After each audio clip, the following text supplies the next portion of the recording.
అనుదిన వాక్య పఠనము ఆదికాండము 37వ అధ్యాయము. యాకోబు తన తండ్రి పరదేశవాసిగా ఉండిన కనాను దేశములో నివసించెను. యాకోబు వంశావళి ఇది. యోసేపు 17 ఏండ్ల వాడై తన సహోదరులతో కూడా మందను మేపుచుండెను. అతడు చిన్నవాడై తన తండ్రి భార్యలైన బిల్హా కుమారుల యొద్దను జిల్పా కుమారుల యొద్దను ఉండెను. అప్పుడు యోసేపు వారి చెడుతనమును గూర్చిన సమాచారము వారి తండ్రి యొద్దకు తెచ్చుచుండువాడు. మరియు యోసేపు ఇజ్రాయేలు వృద్ధాప్యమందు పుట్టిన కుమారుడు గనుక తన కుమారులందరికంటే ఎక్కువగా అతనిని ప్రేమించి అతని కొరకు విచిత్రమైన నిలువుటంగి కుట్టించెను. అతని సహోదరులు తమ తండ్రి అతనిని తమ అందరికంటే ఎక్కువగా ప్రేమించుట చూచినప్పుడు వారు అతని మీద పగబట్టి అతనిని క్షేమ సమాచారమైనను అడగలేకపోయిరి. యోసేపు ఒక కలగని తన సహోదరులతో అది తెలియజెప్పగా వారు అతని మీద మరి పగబట్టిరి.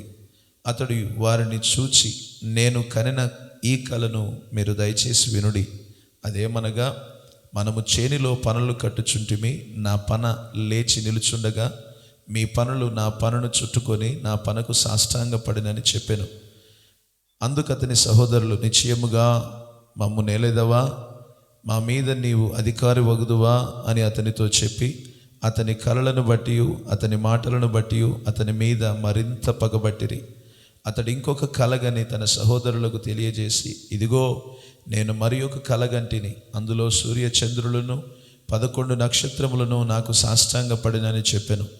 అతడు తన తండ్రితోనూ తన సహోదరులతోనూ అది తెలియచెప్పినప్పుడు అతని తండ్రి అతనితో, నీవు కనిన ఈ కల ఏమిటి? నేను నీ తల్లియు నీ సహోదరులను నిశ్చయముగా నీకు సాష్టాంగపడదుమా అని అతన్ని గద్దించెను. అతని సహోదరులు అతని యందు అసూయపడిరి.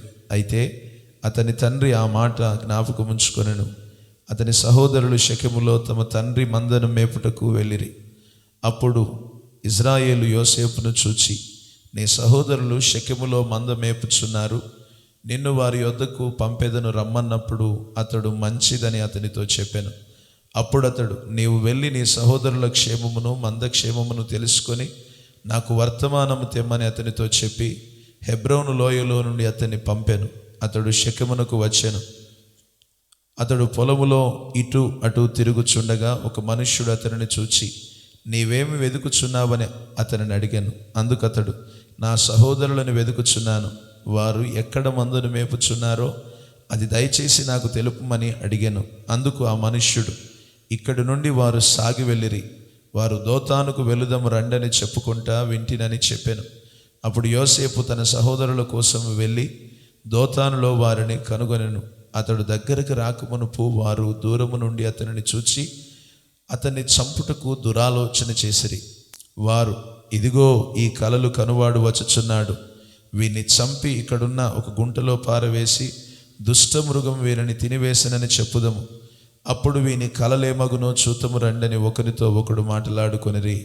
రూబేను ఆ మాట విని, మనము వానిని చంపరాదని చెప్పి వాని చేతులలో పడకుండా అతన్ని విడిపించెను.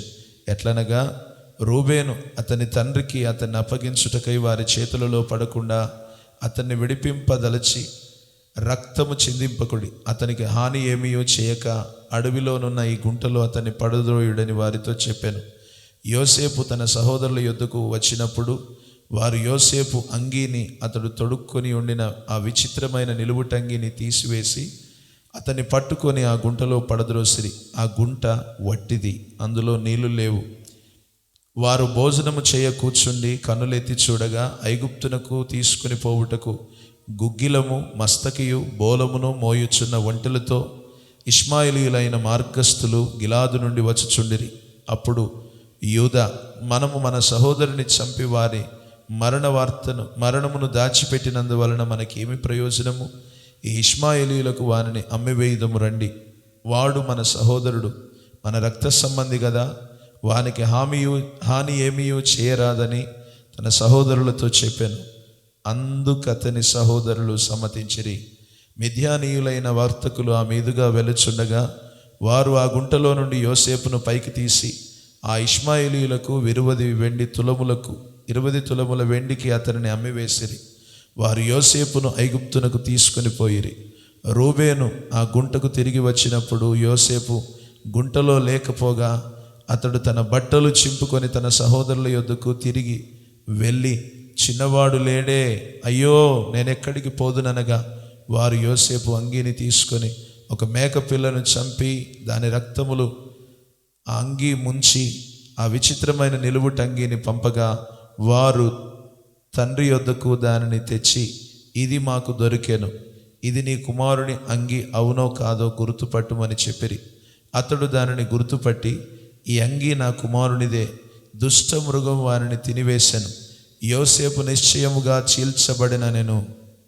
యాకోబు తన బట్టలు చింపుకొని తన నడుమున గోనెపట్ట కట్టుకొని అనేక దినములు తన కుమారుని నిమిత్తము అంగలార్చుచుండగా అతని కుమారులందరూ అతని కుమార్తెలందరూ అతనిని ఓదార్చుటకు యత్నం చేసిరి. అయితే అతడు ఓదార్పు పొందనొల్లక, నేను అంగలార్చుచు మృతుల లోకమునకు నా కుమారుని యొద్దకు వెళ్ళుదునని చెప్పి అతని తండ్రి అతని కోసం ఏడ్చెను. మిద్యానీయులు ఐగుప్తునకు అతన్ని తీసుకొని పోయి ఫరో యొక్క ఉద్యోగస్తుడును రాజు సంరక్షక సేనాధిపతియునైన పోతీఫరునకు అతనిని అమ్మి వేసిరి. దేవుడి వాక్యమును మన వెనికిడిలో దీవించునుగాక. ఆమెన్. దయచేసి ఈ వీడియోను లైక్ చేయండి, షేర్ చేయండి, సబ్స్క్రైబ్ చేయండి.